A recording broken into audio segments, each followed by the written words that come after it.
Many players loved and hated Dungeon Quest for the same reason. It is a grinding game and it really takes time for you to at least be decent on the game.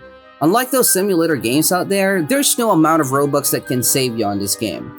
Unless you will be desperate and do some black market trades, which is obviously illegal and mostly a scam by the way, still that makes Dungeon Quest a not so normal game here on Roblox. On this video, we're going to talk about some bad habits that you might have that you should stop if you wanted to be pro here on Dungeon Quest. But before anything else, make sure that you've already frozen that thumbs up button and of course hit that subscribe button as well to be more awesome. Anyway, let's go back to the table. The very first thing on our list is stop looking for carries. Having a carry who can one-hit every single mob and bosses in a dungeon would really make everything faster if you are a lower level player. However, in reality, it is not really that easy to get a free carry. You might get a couple like 2 to 3 runs, but I'm pretty sure that no one would hard carry you for like 30 minutes straight.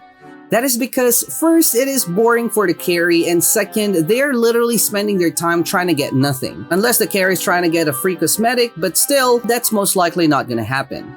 Many new players here on Dungeon Quest are spending most of their time trying to get some free carries both on public servers and also Discord.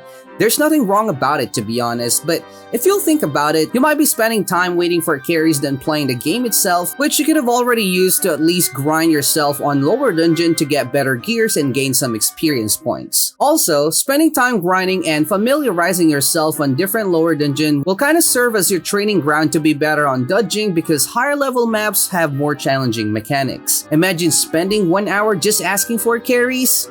That could have been an additional 2 to 5 levels for yourself depending on what level you are. Again, you cannot be pro if you do not know the basics. Stop asking for carries. It's just a waste of time. For the next one, that is gonna be begging. There's nothing better than something for free, isn't it?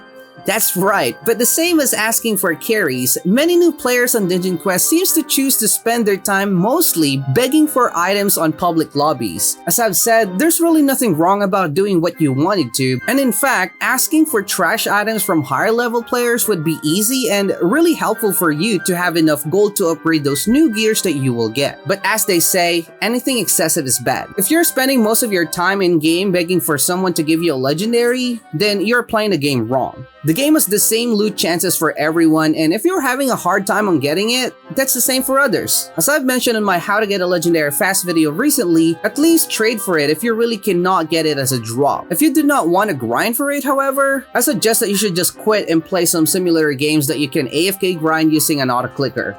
This game is just not for you. Another one in our list is you are too good to be a friend. Now, this is the opposite of asking for carries. Here, I noticed that many players with mid-range levels like level 80 to 100 plus tends to spend more time carrying their friends. Don't get me wrong, it is a good thing that you're helping others. But the thing is, you will be actively playing the game but stuck on a certain dungeon because those lower level dungeons are not really going to improve you in terms of your level experience. If you are carrying your friends so that you will have someone to play with your current dungeon, then that would be a different story and that might be a good way to spend your time, but other than that, it would just be a waste. For the next and final one, that would be you are class biased.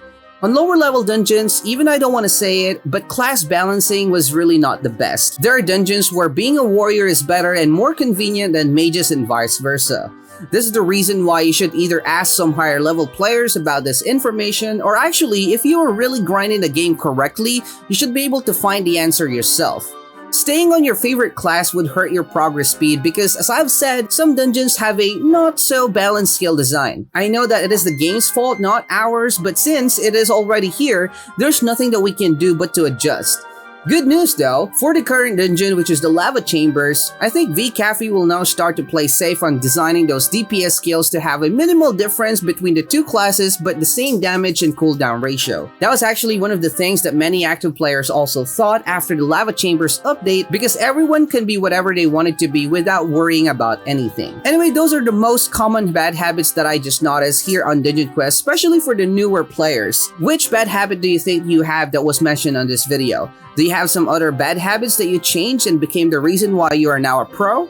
Do not hesitate to share it down in the comment section below. And as always guys, thank you so much for watching. Stay cold! Peace out!